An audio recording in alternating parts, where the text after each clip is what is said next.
Understand? तो intensive और extensive properties के बारे में आपने समझ लिया कि इंटेंसिव और एक्सटेंसिव प्रॉपर्टीज क्या होती हैं। फिर हम समझते हैं thermodynamic processes.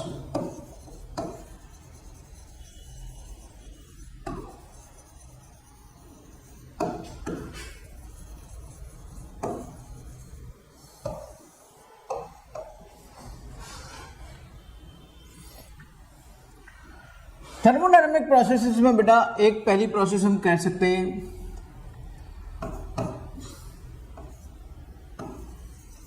Isothermal process. Isothermal process का क्या मतलब होता है? What do you mean by isothermal process?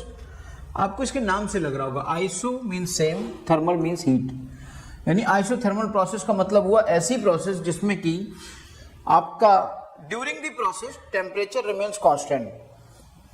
During process temperature remains constant, isothermal process temperature remains constant, यानी कि यहां पर T है वो आपका कांस्टेंट हो गया बेटा,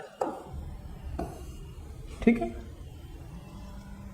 अब जब T कांस्टेंट हो गया और T कांस्टेंट होने पे आपको याद होगा कि जो आपने गैसेस स्टेट में इसी चीज में जो आप रूल लगाओगे वो रूल लगाओगे बेटा, कौन सी इक्वेशन यहाँ पे लगेगी? तो आपको याद होगा बॉयल्स का लॉ यहाँ पे लगेगा कि जब टेम्परेचर कांस्टेंट हुआ करता था, then for the given mass of the gas pressure is inversely proportional to 1/b।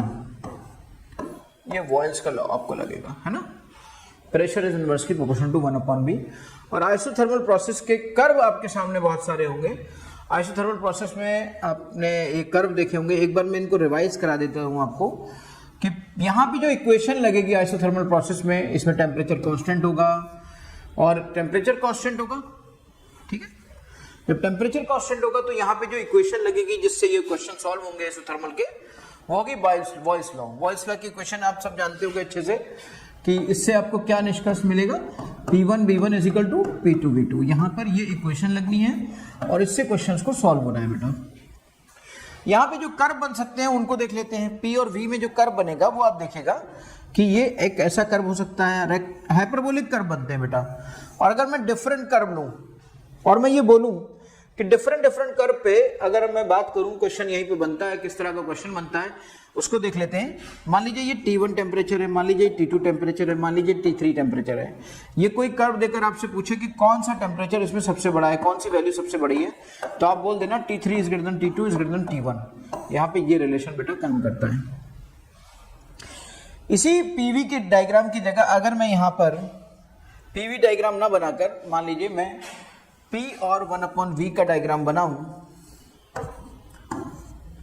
P और 1/V का डायग्राम बनाऊं, तो ये एक स्ट्रेट लाइन मिलेगी और straight line passing through origin होगी। Straight line passing through origin होगी, जैसे मैं यहाँ से ये बात करता, यहाँ से मैं ये बात करता, यहाँ से मैं ये बात करता, और ये देखिएगा सब के सब लाइन जो है वो ओरिजिन से पास होंगी। किसी एक प्रोसेस में, ये पूरी एक प्रोसेस है, इस पूरी प्रोसेस में टेम्परेचर कांस्टेंट होगा बेटा, इस पूरी एक प्रोसेस में टेम्परेचर कांस्टेंट होगा। ये पूरी एक प्रोसेस जिसमें टेम्परेचर कांस्टेंट है वो आइसोथर्मल प्रोसेस कहलाएगी। ये पूरी एक प्रोसेस जिसमें कि टेम्परेचर कांस्टेंट है वो आइसोथर्मल प्रोसेस कहलाएगी। और ये पहली प्रोसेस है, ये दूसरी प्रोसेस है, ये तीसरी प्रोसेस है, तीनों ही आइसोथर्मल प्रोसेस हैं। इसलिए इनको हम कहते हैं, इन कर्व्स को, इनका नाम भी हम दे देते हैं। इन कर्व्स का नाम होता है आइसोथर्म्स। इन कर्व्स का नाम होता है आइसोथर्म। ओके, यहां पर देखिए, एक ये पहली प्रोसेस है जिसमें टेम्परेचर T1 है, दूसरी प्रोसेस है जिसमें टेम्परेचर T2 है, और तीसरी process during this process temperature constant, during this process temperature constant, during this process temperature constant, and you have to check it कि किसका कितना ज्यादा है। और यहां पर भी आपको रिलेशन अगर देखने को मिलेगा तो यही मिलेगा, T3 is greater then T2 is greater then T1। ठीक है बेटा, सवाल उठा सर ये कैसे होता है?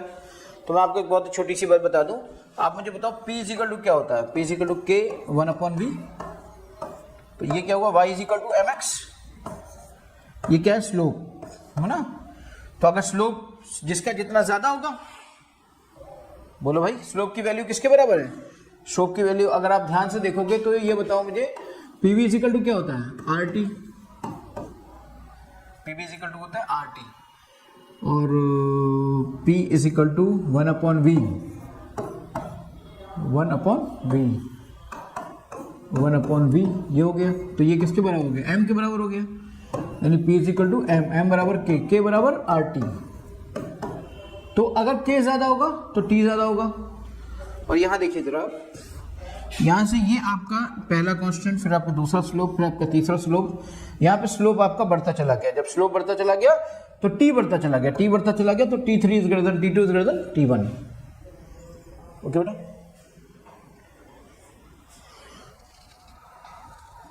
चलिए अगला क्वेश्चन देखते हैं। अगला इसमें और क्या एग्जांपल हो सकता है? आइसोथर्मल प्रोसेस के कौन कौन से कर्व और बन सकते हैं उनको देख लेते हैं। अगर मैं यहाँ पे PV ले लेता और यहाँ पे एक कोई भी ले लेता, P और B, कुछ भी मैं ऑर्डिनेट ले लेता, कोऑर्डिनेट ले लेता, तो ऐसी सिचुएशन में मुझे कौन से कर्व मिल सकते थे? तो ऐसी सिचुएशन में मुझे कर्व मिलता ये वाला और ये वाला बेटा, ये वाला और ये वाला कर्व मिलता। और यहाँ पे इसमें टेम्परेचर ये T1 मान लीजिए, ये T2 मान लीजिए, ये T3 मान लीजिए। तो याद रखिएगा ये वैल्यू आपकी होती, ये वैल्यू आपकी कांस्टेंट होती, तो ये वैल्यू आपका कांस्टेंट K1 होता, ये आपका ये होता, तो ये आपका ये होता, K3 होता। जैसा कि आप जानते हो कि यहाँ पर अगर मैं इसको देखूँ, ये सारे के सारे टेम्परेचर कर्व हैं, तो यहाँ पे भी रिलेशन बेटा आपका T3, T2 और T1 ही आएगा। इस तरह का क्वेश्चन भी आपके सामने आ सकता था। तो बॉयल्स लॉ से रिलेटेड आइसोथर्मल प्रोसेस में किस किस तरह के कर्व बन सकते हैं और किस तरह के क्वेश्चन आपके सामने आएंगे, इनको मैं डिस्कस कर रहा हूं। हम सब जानते हैं कि बॉयल्स लॉ में PV is equal to K लगता है। तो अगर PV is equal to K लगता है तो एक काम कर सकते हैं, log P log B, याद होगा दोनों तरफ आप log ले लोगे, और ऐसी सिचुएशन में आप log P is equal to minus log V plus log K कर लोगे। तो ऐसी सिचुएशन में आप y is equal to mx आ जाए प्लस c आ जाए। तो y is equal to mx plus c आ जाएगा। तो एक तरफ आप देखो जरा कर्व इसका बना के, तो ये आपका log P आ जाएगा बेटा, और ये आपका log V आ जाएगा। नेगेटिव स्लोप है with positive intercept, negative slope with positive intercept आप जानते हो ना इस तरह। देखो ये y is equal to m is equal to -1 आया, और m इज इक्वल टू होता है बेटा tan theta. tan theta, theta means हुआ यहाँ पे 135, यानी कि यहाँ से आपका ये जो कर्व आएगा वो इस तरीके का होगा, ये एंगल जो होगा 135 का होगा, और ये जो पॉजिटिव स्लोप होगा, ये पॉजिटिव स्लोप की वैल्यू होगी log K। तो यहाँ से log P और log V में अगर कोई कर्व करने को बोल दे आपसे कि भाई आइसोथर्मल प्रोसेस में किस तरह के कर्व आपको मिल सकते हैं, किस तरह की प्रोसेस यूज हो सकती हैं, इसमें जो फॉर्मूले यूज होंगे आइसोथर्मल प्रोसेस में, वो हमारा मेन फॉर्मूला यही यूज होगा, P1 V1 is equal to P2 V2। यानी आइसोथर्मल प्रोसेस में जो नियम लगता है वो बॉयल का लगता है, और इस तरह की प्रोसेस यूज होंगी, राइट।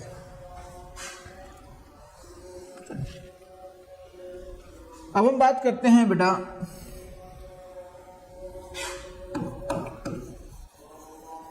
आइसोबारिक प्रोसेस की।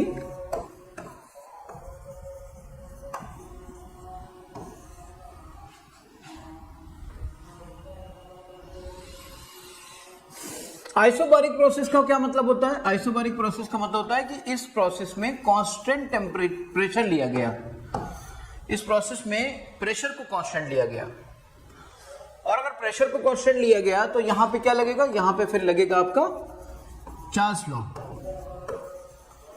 और अगर चार्ल्स लॉ लगेगा तो आपका यहाँ रिलेशन बनेगा V is directly proportional to T, यानी V is equal to KT। बेटा ये इक्वेशन यहाँ से बनती है, और यहाँ पे जो फॉर्मूला अप्लाई होता है जिसको हम कहते हैं V1 अपॉन T1, देखो is equal to V2 upon T2, ये आपका चार्ल्स का लॉ लगता है। इस तरीके से आप यहाँ पर चीज़ों को जोड़ सकते हो। सवाल उठा कि सर इस वाले प्रोसेस में प्रेशर कांस्टेंट होता है, चार्ल्स लॉ लगता है, ये फॉर्मूले लगते हैं, इसके बाद इससे रिलेटेड कौन कौन से कर्व हमें मिल सकते हैं, इनके बारे में हम समझते हैं। कौन कौन से कर्व हमें मिल सकते हैं? कर्व की बात अगर मैं करता यहाँ पर कि इससे रिलेटेड आपको जो कर्व मिल रहे हैं चार्ल्स से रिलेटेड, वो देखते हैं।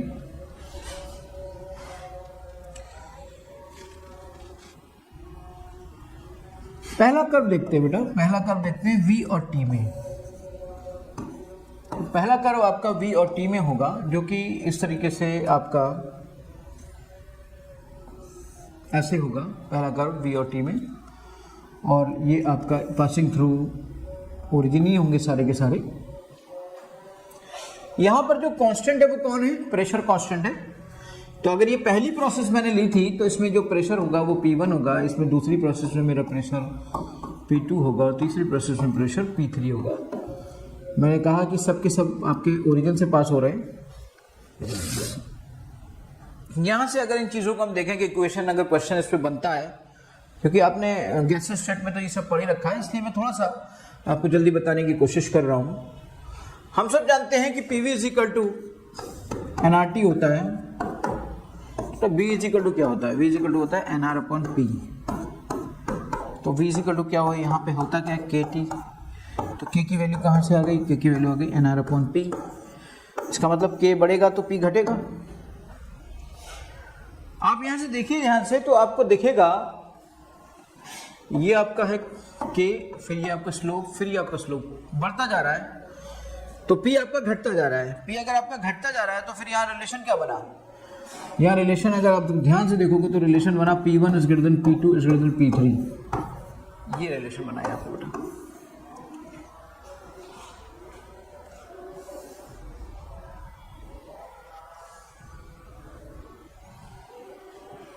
यहाँ पर फिर दूसरा आप लेते हैं, दूसरा कर्व एक बनाते हैं।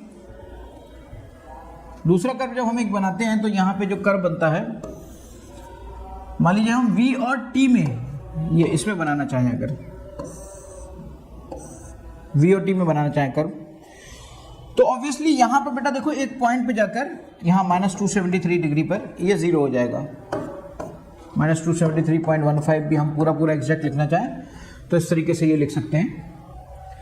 और -273 डिग्री पर अगर हम यहाँ पे देखेंगे तो क्या होगा बेसिकली, देखो जरा, -273 डिग्री सेंटीग्रेड पर अगर हम देखेंगे तो क्या होगा। तो यहाँ पे जो कर्व हमें मिलेंगे वो कौन कौन से कर्व मिल सकते हैं, लेट्स सी। जैसे मान लो एक प्रोसेस के लिए, दूसरा प्रोसेस के लिए, तीसरा प्रोसेस के लिए, इस तरीके से कर्व मिलेंगे। क्यों ऐसा होता है मुझे नहीं लगता कि आपकी समझ में नहीं आया होगा, क्योंकि V इज इक्वल टू होता है KT और T की वैल्यू होती है बेटा 273 प्लस T। अब आपको समझ में आ गया होगा कि मैंने ऐसा कर्व यहाँ तक ले जाने के लिए क्यों ऐसा बनाया और किस लिए बनाया। सवाल इस बात का उठता है कि अगर यहाँ से मैं इसको देखता हूँ तो ये आपकी जो प्रोसेस आएगी, इस प्रोसेस में आपका ये बनेगा प्रेशर P1, ये बनेगा P2, ये बनेगा P3। फिर से वही कॉन्सेप्ट आप लगाएंगे और आपको देखने को मिलेगा कि P1 is greater than P2 is greater than P3। तीन अलग अलग प्रोसेस है जिन पर ये कर्व आपके और ये इस तरह के क्वेश्चन बन सकते हैं। इस प्रोसेस पे कर्व से रिलेटेड क्वेश्चन क्या क्या बन सकते हैं, इसके अलावा और क्या क्या हो सकता है, लेट्स सी। अगर मैं यहाँ पर V अपॉन T को ले लूँ और ये आपका कुछ भी ऐसा हो, इस सिचुएशन पे ये आपके ऐसे ऐसे ऐसे आएंगे बेटा, और ये आपका P1 हो, ये आपका P2 हो, ये आपका P3 हो, तो इस तरह की सिचुएशन फिर से वैसी ही होगी, P1 is greater than P2 is greater than P3। अब अगर मैंने V is equal to case number 4, ये आपका केस नंबर 3 था कर्व का, केस नंबर 4 देख लेते हैं। हम सब जानते हैं कि V is equal to KT होता है, तो लॉग ले लीजिए, log V is equal to log T plus log K, y is equal to mx plus c बेटा। यहां से जो आपका कर्व बन सकता है वो आएगा आपका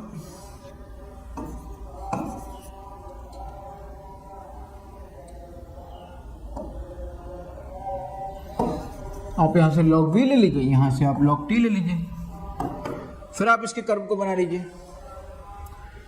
तो log v और log t जब आप बनाएंगे तो आपको देखने को मिलेगा positive slope with positive intercept, यानी ये इक्वेशन यहां से निकल के आएगी बेटा इस तरीके से, positive slope and positive intercept, इस तरीके से कैलकुलेशन निकल के आएगी। ठीक है,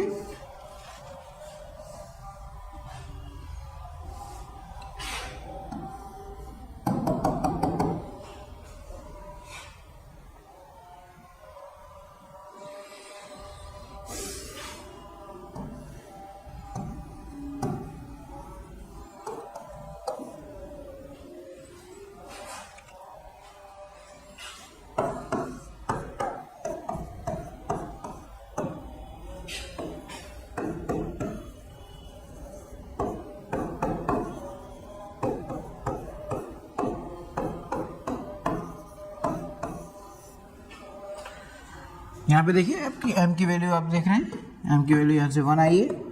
तो 1 का मतलब क्या है वो मैंने आपको बताने की कोशिश की कि 1 का मतलब आपका थीटा आपका 45 होता है, m is equal to tan theta होता है, tan 45 होता है, m इजिकल टू 1 होता है। ठीक है बेटा।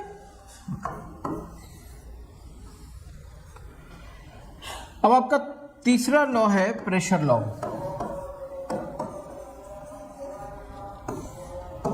प्रेशर लॉ उससे कोई मतलब नहीं है, हम प्रोसेस पे आएंगे।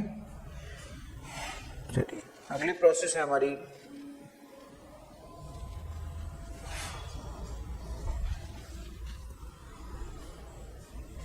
इन जो कर्व्स को बेटा, जो यहाँ पे कर्व्स आप देख रहे थे उन्हें आइसोबार्स कहेंगे। अब हम अगली प्रोसेस की बात करेंगे, आइसोकोरिक प्रोसेस।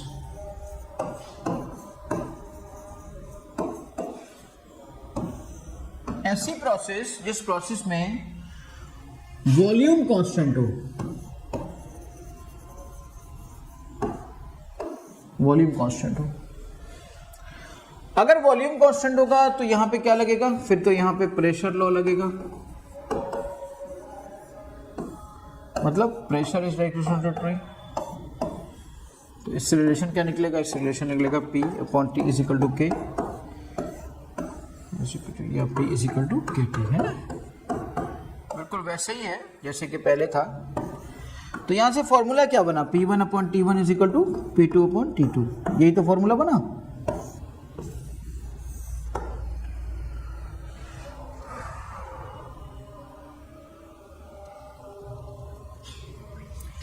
अब यहां से जो आपका ये फॉर्मूला बना,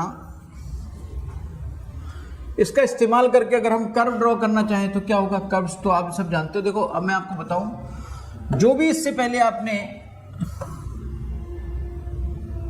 V और T में कर्व ड्रॉ किए थे और आपने जैसे यहां पर ऐसे किया था, तो ये आपका P और P1 P2 P3 था। बिल्कुल सारे के सारे जितने भी कर्व आपने उसमें ड्रॉ किए थे ना, बिल्कुल वैसे के वैसे यहां पर भी P और T में कर्व ड्रॉ करिए। और ये जो ऐसे पॉइंट आएंगे ना, इनमें आप V1 V2 V3 लिख दीजिएगा। तो इसी तरीके के सिमिलर कर्व सारे के सारे आपको मिल जाएंगे। और मुझे लगता है गैसेस स्टेट में आपने इन सब चीजों की स्टडी भी की होगी। यहाँ पे जैसे आपने ये रिलेशन निकाला था ना, P1 is greater than P2 greater than P3, और बाकी के सब कर्व बनाए थे इसी पैटर्न पे, बिल्कुल वैसे यहाँ पर भी सारे कर्व आप निकालिएगा, बनाइएगा, और सारे पैटर्न आपको इसी तरीके से दिखाई देंगे। V1 is greater then V2 greater than V3, understand. 45, okay.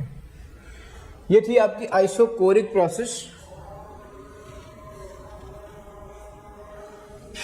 Adiabatic process बेटा,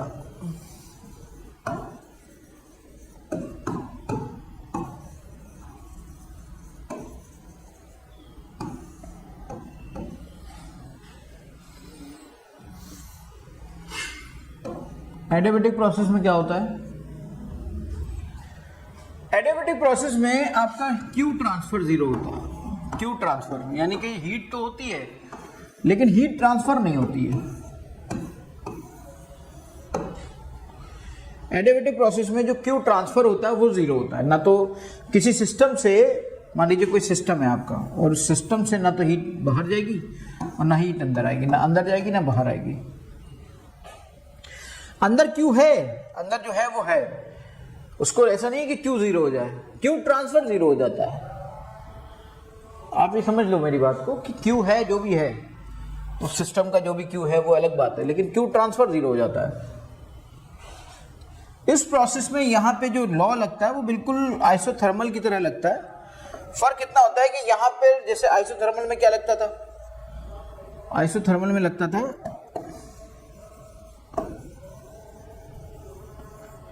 सब जानते हो PV इक्वल टू K लगता था आइसोथर्मल में।